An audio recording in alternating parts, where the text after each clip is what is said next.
Yeah, Neo Talk Radio, Kevin Miller in the morning. Really want to thank you for listening to us here on 107.5 FM, 580 AM. Out to the Tar Heel State, across the nation, coast to coast. William Geen joining us from AliPac. Mr. Geen, good morning. Good morning, Kevin. I was just thinking this morning, first of all, how's the weather? It's cool here, but I hear the West Coast is burning up. It is triple digits for the third day in a row, sir. Wow. Well, I hope you guys get some relief soon. It's like 72 degrees here. I probably shouldn't tell you guys that. So. Oh, my goodness. Boy. It's 72 and raining lots of showers and storms moving about, but it's not, we're not, having to run the AC as hard as you guys are out there. So really hope you guys get some relief soon. Well, we hope we get some relief concerning this amnesty vibe that comes up again and again and again. Well, it's when we recently worked hard to defeat the most recent amnesty bills, which was very disappointing to a lot of people that Trump endorsed a bill that would have replaced more than 3 million of his own voters with illegal aliens.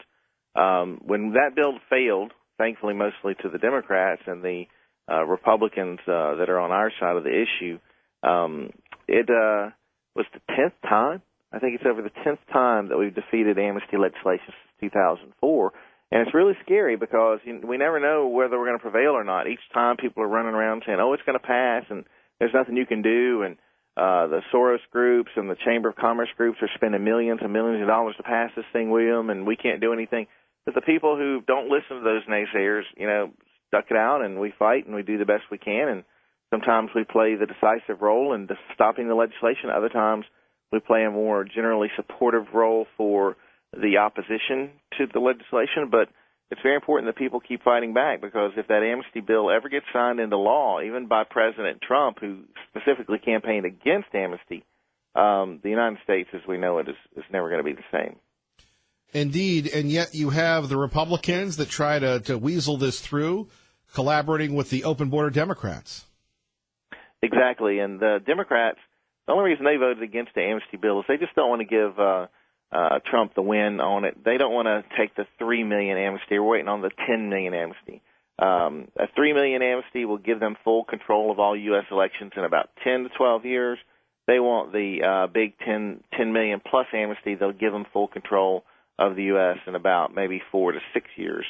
So, it's a matter of semantics. They may not control the Congress or the Supreme Court or the presidency or anything right now, but the flow of illegal aliens, who are voting in U.S. elections illegally, is continuing into the United States. The refugee resettlement programs, which bring dangerous refugees into our communities, is continuing unabated, maybe reduced in some capacity, but it's continuing. So the numbers are still going the way of the Democrat socialists. And on the term socialist, just recently, as a year ago, I had a personal contact I was speaking to criticize me for using the word socialist in relation to Democrats, saying, oh, William, you're being too far out there by saying, oh, Democrats are socialists. But I think it's pretty clear that what we've seen, everything from Bernie Sanders in 2016 up to the most recent Democrat primary type of situation, the socialists and the Democrats are one. The Democratic Party is the party of socialism now, and I think that's becoming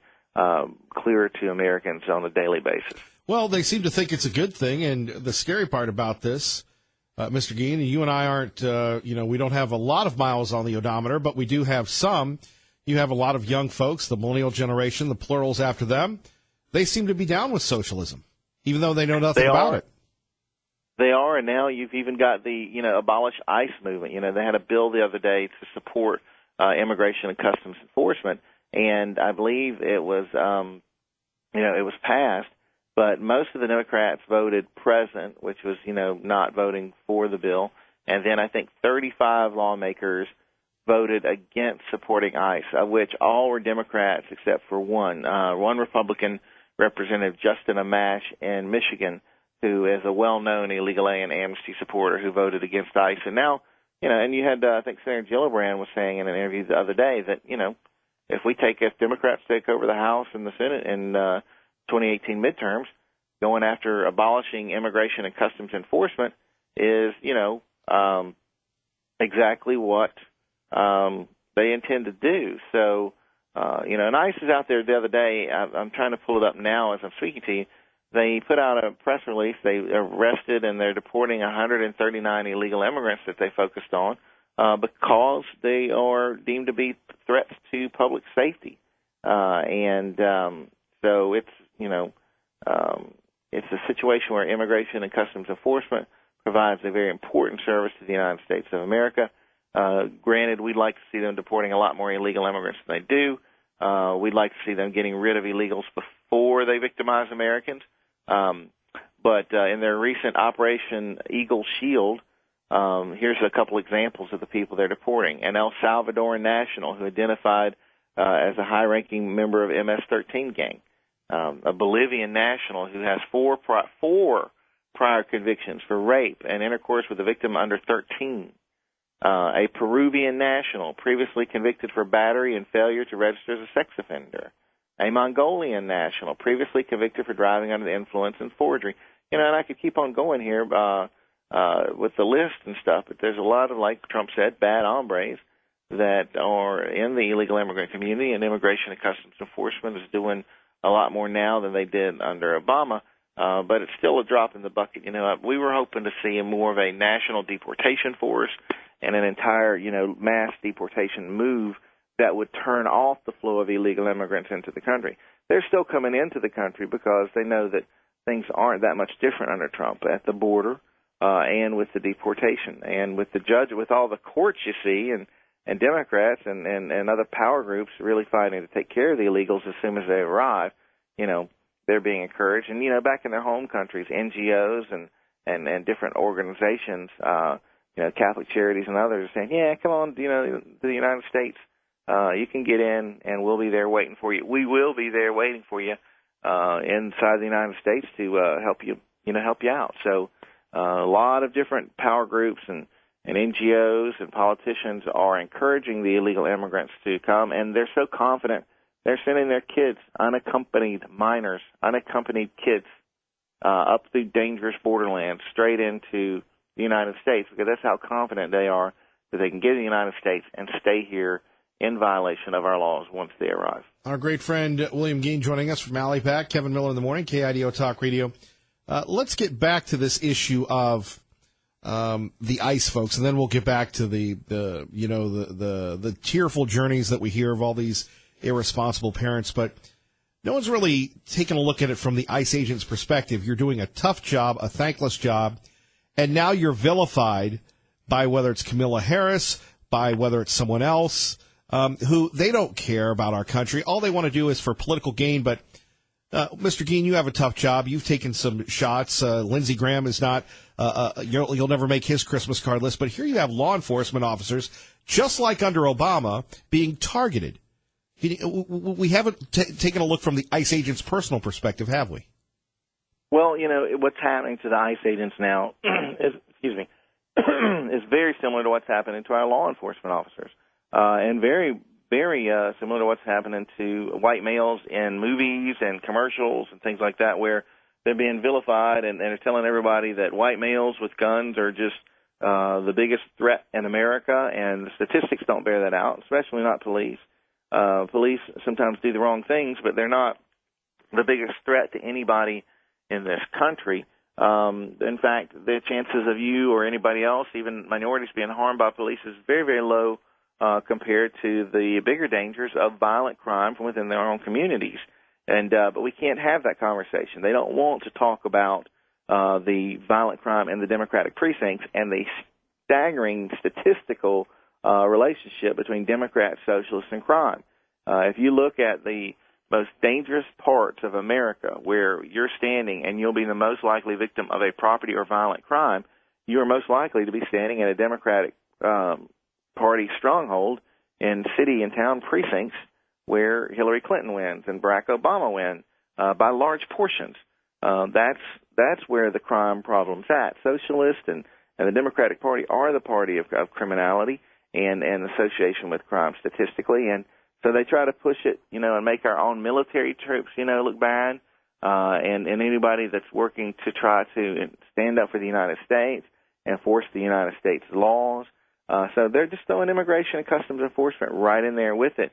and it is threatening. You know, the attacks on our Border Patrol agents have skyrocketed in the last couple of years in part because of this demonization that's coming from the left of the people who are enforcing our laws, which are supported by the large majority of U.S. citizens.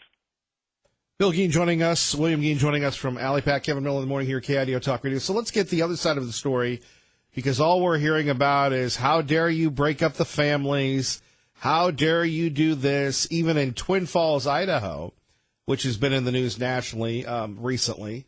You have people protesting a city council meeting because the city council would not condemn or would not put up a non-binding resolution condemning the deportation and separation of the families. Mr. Gein, as a loyal family man, as someone who loves America, loves his family, why would anybody take a chance on, let's say you could move to Indiana, but you might be separated from your family. Why would you take that chance? Well, I mean, the solution is clear. If you don't want to be separated from your family, don't come here. But the other solution is, because we don't allow families to stay together when people go to jail. People, and none of these articles that are bashing the situation about separating families, that, they're all like, oh, Trump is horrible separating families. Part of it is keeping the children away from harder elements of, once adults are put into custodial care of any type of law enforcement, the children have to be protected. So trying to protect those children from other people in incarceration is another reason they separate all the different children and put them into a hopefully, safer environment. But the answer is not to bring the children here. That's the answer. The focus is on the the illegals and not the American victims. And there was a study that came out yesterday that went into our archives at alleypack.us, and I'm trying to locate for us this morning. I actually cited in an interview last night. They did a study and found basically, the immigrants, which includes illegal aliens, legal immigrants, and others, received 120 times the coverage of the victims of illegal immigrant crimes. I think that overall it mentioned out of ABC, CBS, all the major alphabet networks, 490-something immigrant sources, pro-immigration sources, have been put on to their list of people being interviewed and getting camera time, and four representatives of the victims of illegal immigrants, the families that are suffering because they've lost loved ones. Those were four. So, yeah, here it is. It's the TV News gives migrants 120 times airtime as victimized Americans, reported by Breitbart, and the Media Research Center did it. The victims of Trump's policies, as they called it, 478, and advocates for enhanced enforcement, 4. So you've got a terrible bias going on, and you're finding the Democrats in Congress are part of it. Also, a lot of the liberals on the city level who are eager to expand their base of welfare recipients or consumers, public services, be that health care, education, and others. Sure, it's not reporting, it's propaganda. So yeah, exactly. I was going to ask you, what is the action moment that you need from folks here in Idaho? Well, right now we're getting geared up for the midterm elections, where we want to keep the illegal immigration lie focused in context of the elections. We want to try to, even though we only focus on federal races, even on the state and city level, we want to keep this issue as fresh on voters' minds as possible, so that as many voters as possible are making decisions based on what's best for the country when it comes to illegal immigration and the problems caused with it. We also are focusing once again on illegal alien non-citizen voters, which the very top thing posted at alleypack.us in our announcement section is our evidence collection point, where we have over 38 referenced sources showing that non-citizens are voting all over the country, possibly in the vicinity of millions of illegal non-citizen voters, because there's only a box on the form, Kevin. There's a little "Are you a U.S. citizen? Yes, no" box. And once that box is checked, There's nobody on the county level checking to see if it was accurately indicated. There's nobody on the state level. There's nobody on the federal level checking the voter registration forms.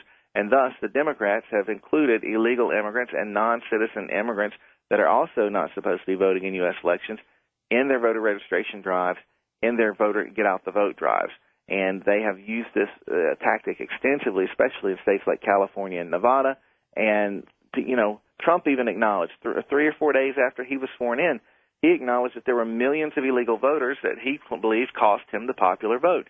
Yet nothing has been done about it. He promised to do something through the Voter Integrity Commission, which he canceled the first year, and said that Department of Homeland Security would handle it.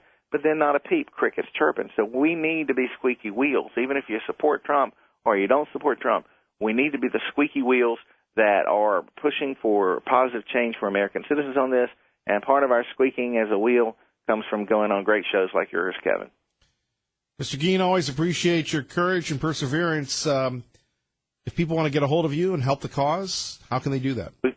We've got a lot of listeners of your show that have come in over the past couple of years with me being on, and I want to thank you so many times over and over for having me on, Kevin.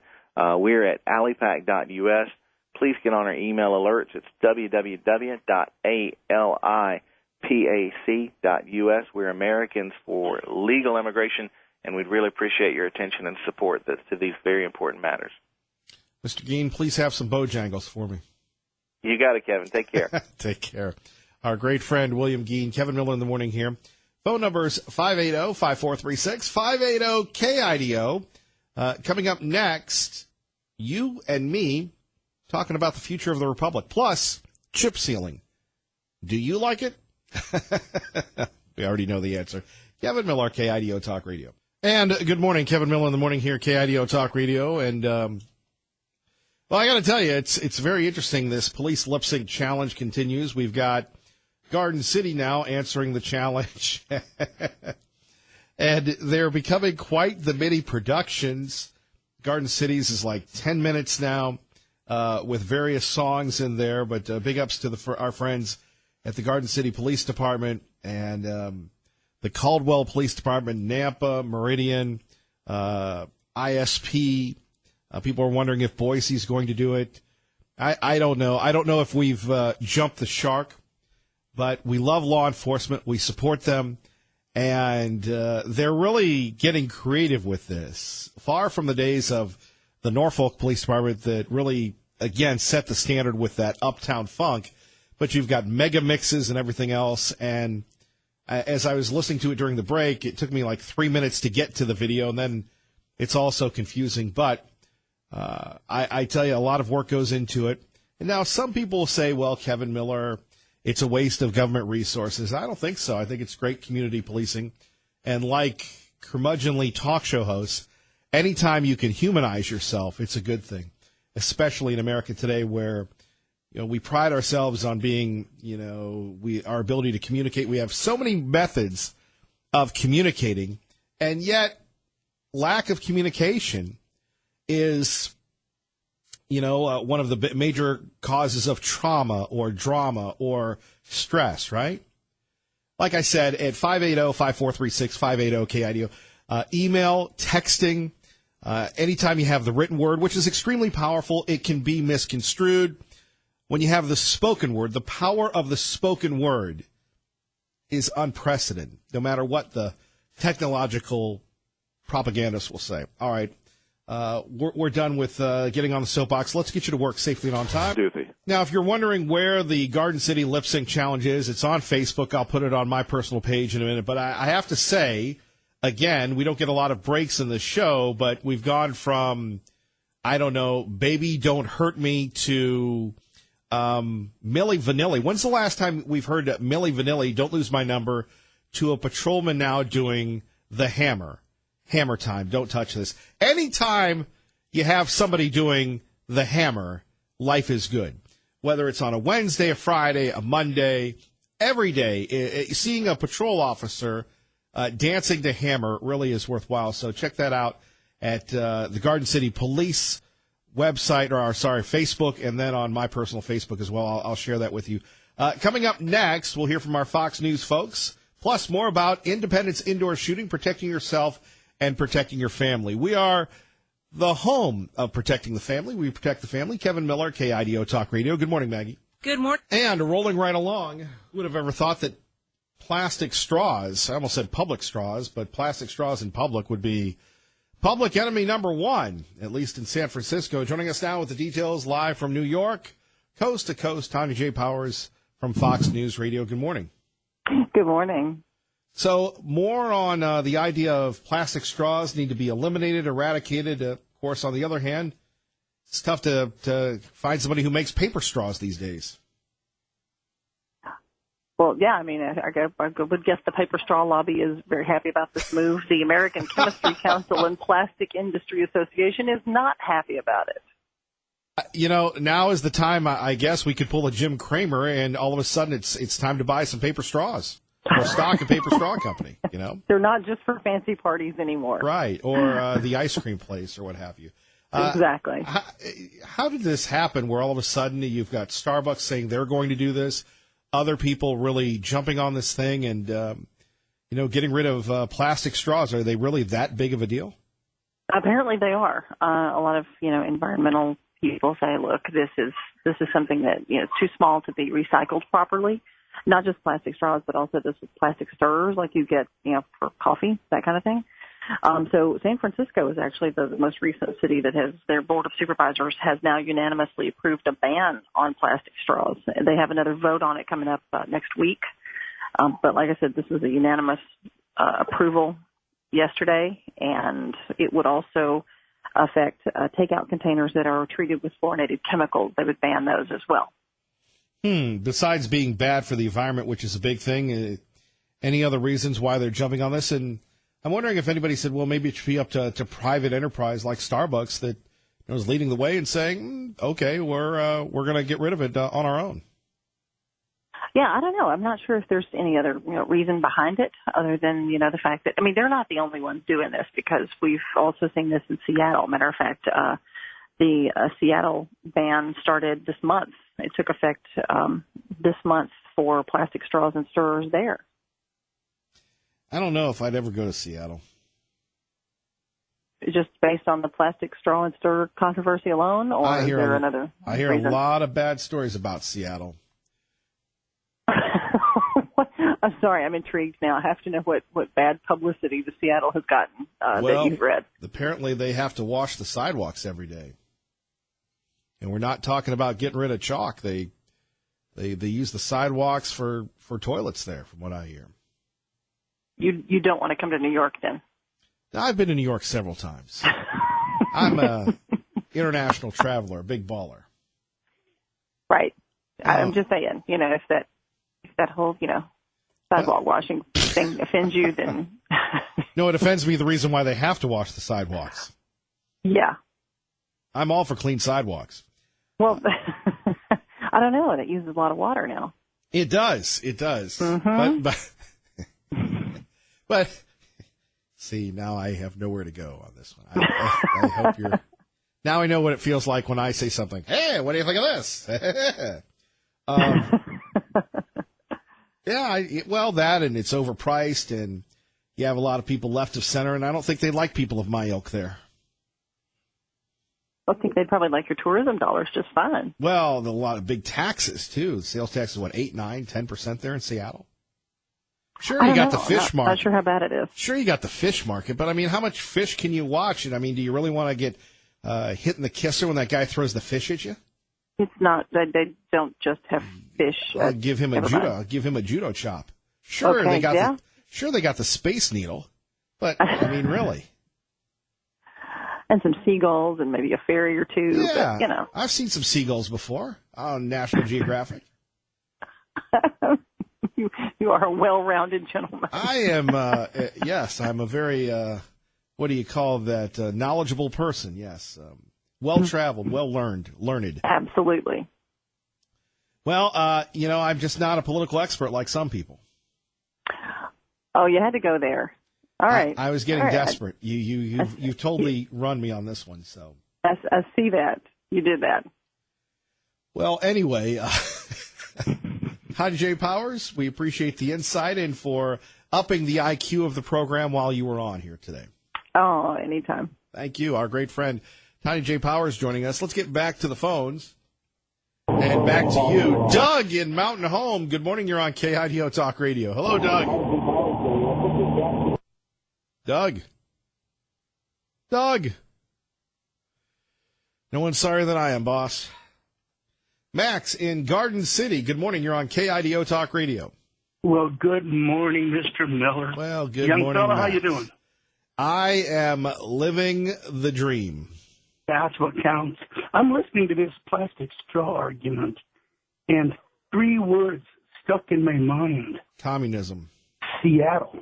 Yeah, San Seattle. Francisco. Not a Starbucks. treat. Hardly barometers of common sense. Hardly Why would barometers anybody of want to follow them in any decision? as I was going to say, hardly barometers of American patriotism, those places. Yeah, you know what? I believe New York City is in line for it. You know what it is? It's they don't have anything to. I don't remember. Some philosopher said that the people who have nothing to worry about will worry about everything. That's a good point. Only in America would you have them chasing plastic straws.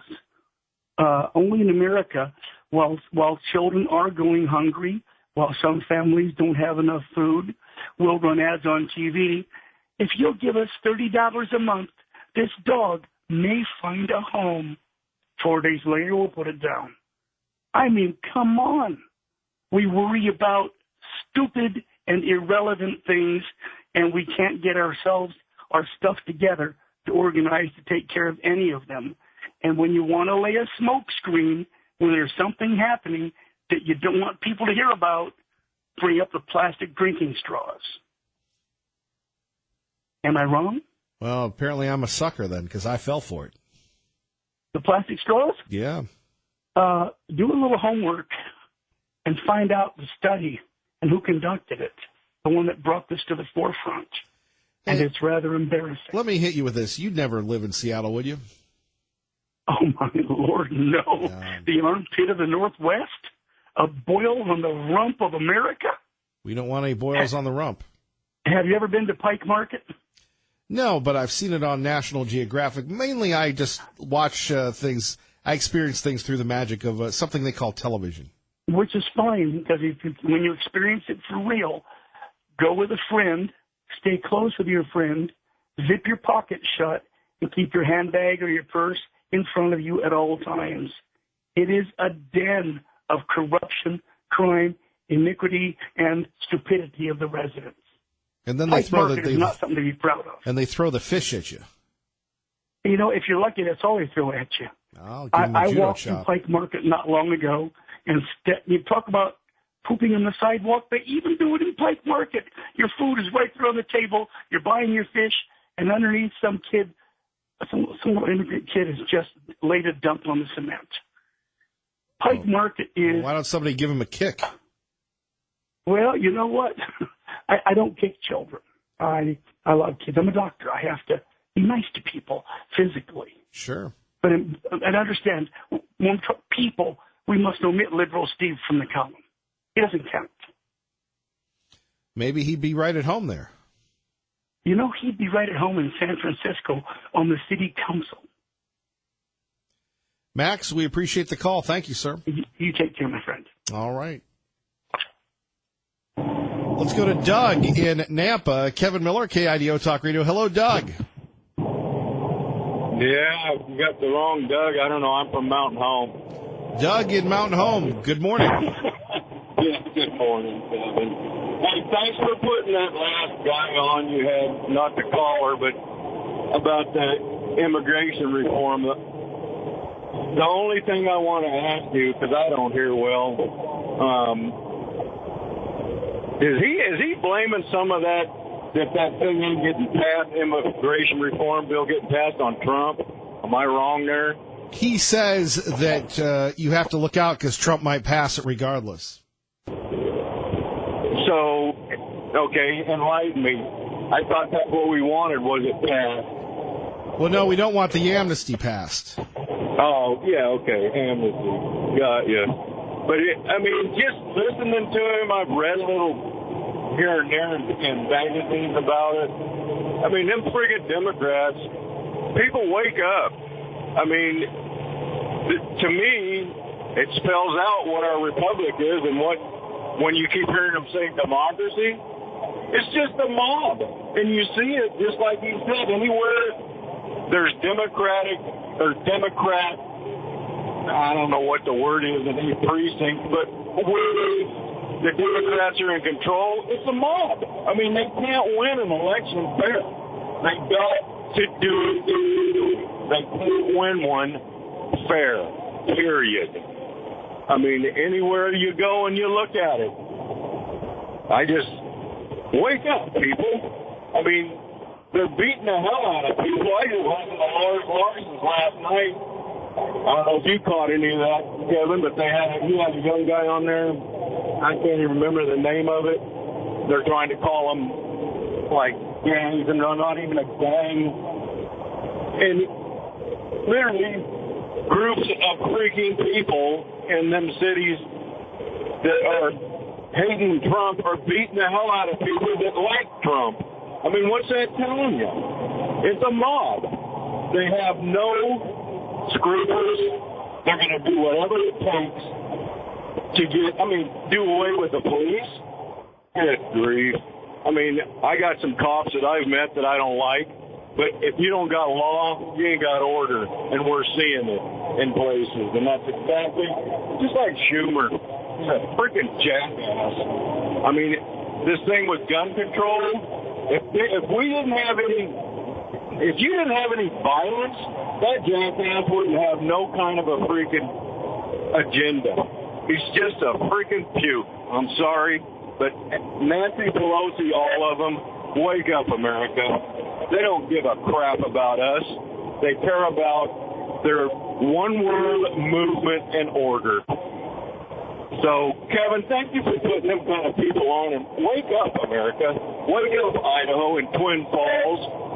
Wake up to this freaking mess. We got a guy in there that's trying to clean it up. I got one more question to ask you, Kevin, and please, hopefully you got the answer. I don't even read the paper. I just read the frontline news in the stands. And which one was it? Was it Mike Crapo or Mike Simpson that got allegations against them and they're on the campaign funds paying his wife? Which one was it? That was the allegations are Senator Crapo. Crapo? Well, there you go. There are allegations, but it's just like what our president said. Clean out the freaking swamp, and it's on both sides of it. Okay? Thanks for putting me on. Thanks for letting the public on and their voice, even when it's a liberal voice. I guess they got just as much right as I got and you got. Well, unlike the libs, we don't stifle dissent. No, exactly. Just like Whoopi Goldberg and the judge. They can't answer it. And I'm not good and elegant speaker, and sometimes I get so pissed off I want to just strangle them, and I just don't have the words to it. But anyway, I love my country and I'm American. I don't want to see millennial kids taking this over because they got no clue what it is, period. Just like what your first caller was talking about them. They ain't got a clue what a republic is and what this country is and what my dad in World War II and everybody else's dads that were in World War II fought for and fought against the same kind of crap that's going on. All right? I love you. I love this show. And I'm sorry if I say things I shouldn't say on the air, but like I said, I don't know how to speak unless I'm pissed. Well, anyway, I'll see. And as far as like you're talking about chip sealing, Kevin, I've done it. It sucks. It's hot and miserable.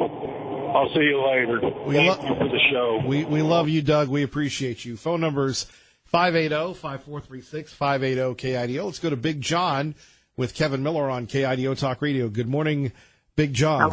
Hello, Kevin. So great show this morning. Thank you. That exchange you had with Liberal Steve was very entertaining. I loved it.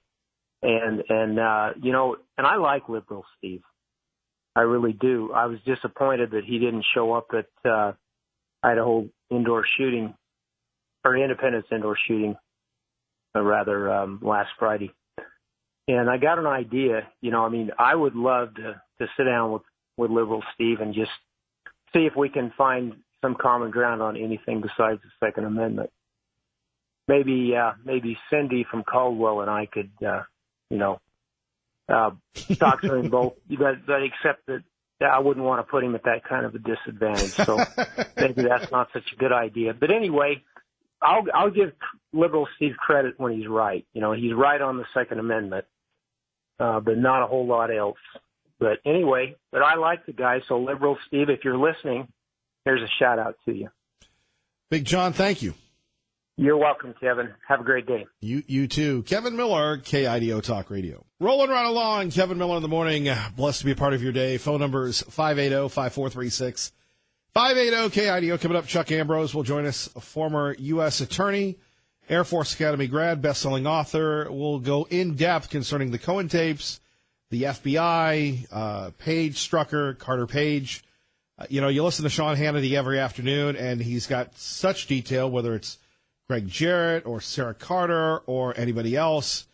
Sometimes I find myself, I just need to have somebody decipher it for us. So Chuck Ambrose will join us, and he'll break it down. He'll answer your questions concerning the fake, phony Russian probe, the Cohen tapes, and everything else. One thing we haven't gotten to, it's a non-political story, but it impacts everybody in it's a nonpartisan frustration, a nonpartisan challenge and conundrum, the whole chip sealing thing. And maybe I've been blessed this time of year. I don't know if you have, but I haven't seen the massive amount of chip sealing. I know a couple weeks ago, actually, last month, chip sealing started on Ada County roads. And, the old adage, we can put a man on the moon, but we still have the chip sealing thing going. And by the way, chip sealing is great if you're one of those people that does the windshield repair business. That's like white gold, right? Where you come out and they put a little solvent on there and you're good to go. But for the rest of us, you think, bam. My favorite is whether you're on the connector or 84 or wherever, where you have the big trucks. And God bless those guys that drive the big trucks. That's not an easy gig to have. But on the back it says, warning, be back 100 yards, 100 feet, not responsible for cracked windshields. And that's impossible to be back 100 feet. You can be on a separate lane and still get the pop. Now, I don't know if other states have the same issue or this is unique to Idaho. And if, we just went through a season of campaigning. I would be, if I were running for something, I'd be the candidate that would bring the end of the chip sealing and the end of delays and the end of the orange codes. Now, do I have a plan for it? No. Unlike real public servants and like most politicians, I will just tell you what you want to hear once I'm elected and then figure it out from there. But all kidding aside, at 580-5436, 580-KIDO, can't we think of a better way to maintain our roads? Think about that for a minute. And by the way, Doug, appreciate you saying that you've gone through that. That has got to be tough to handle. Tough to put that stuff down. Traffic and weather together, KIDO Talk Radio.